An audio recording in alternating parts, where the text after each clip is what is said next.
Chainlink update on the daily chart. Then we'll zoom out to the weekly. See what we need to focus on. We have the weekly close ahead, the daily close ahead, and you guessed it, the monthly close today. So let's look at Chainlink, what we need to focus on. First and foremost, the short time frame. Amazing move so far. We're doing exactly what we need to do. Look at the structure on the moving averages. See how they right angle here, that especially that EMA 8, especially after bouncing off of the 50 down here, the green line. We've now put in a higher high, and we're looking to make a higher low, right? We've potentially done it here, but we need to confirm all of this to a new uptrend, get rid of all this noise with just a simple close today, tomorrow, Sunday, above this one right here, 26.66. Close above that, and I think we're off. Our next target, local highs, $29, $30, but our primary target is going to be our breakout. What's our breakout level? I'm glad you asked. It's this zone right up here.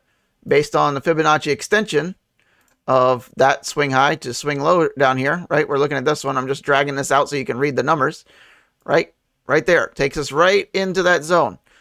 Swing low of 17, swing high 30, right? Gets us right there. 43. That's our next target.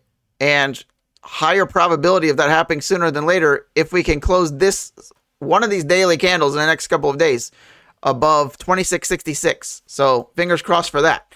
Now, what if we go down?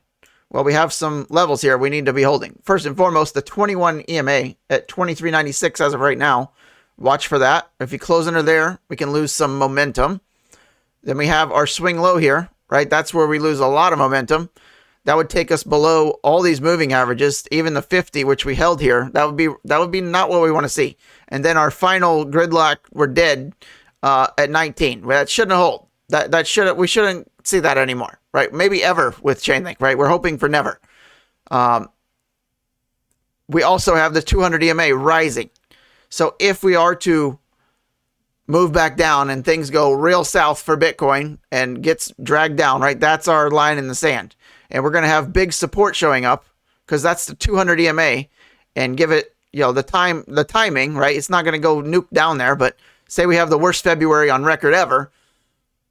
The 200 EMA and the swing lows here and the swing highs here, all right there would be a massive safety net of support.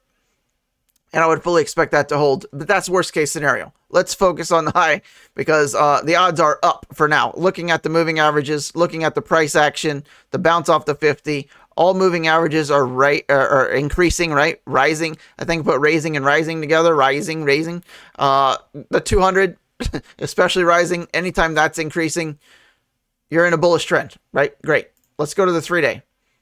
Above all moving averages, first and foremost. Epic. That's what you want to see first and foremost. You're above all moving averages. Is your price up there? Has it been doing that for a while? Do you multiple click windows?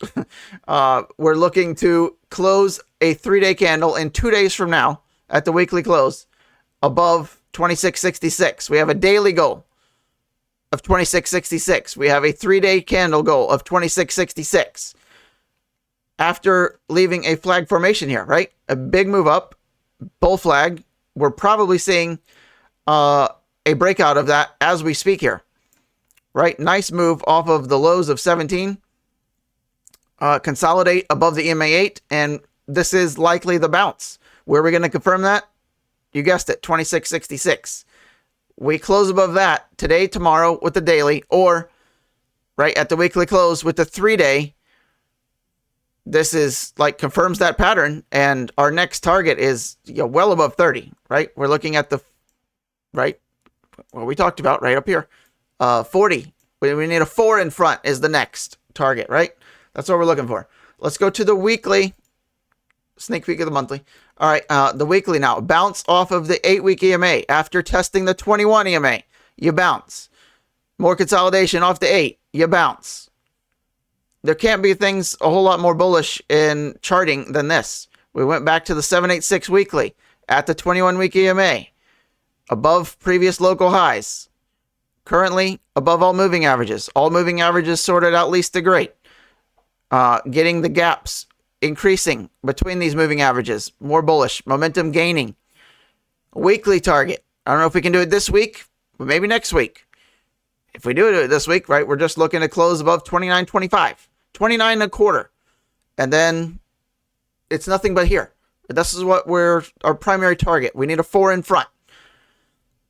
Hashtag 4 in front, Chainlink. That's going to be on this video. Hashtag 4 in front.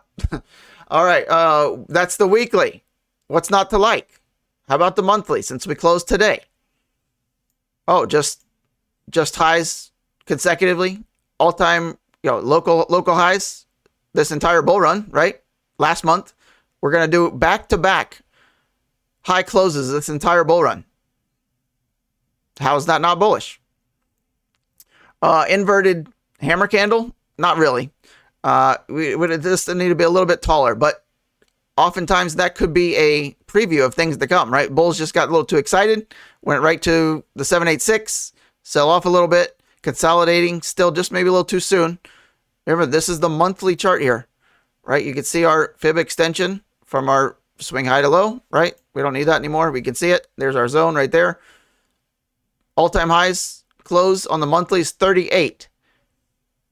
Maybe by March 1st, I could clearly see that. We could have a good February.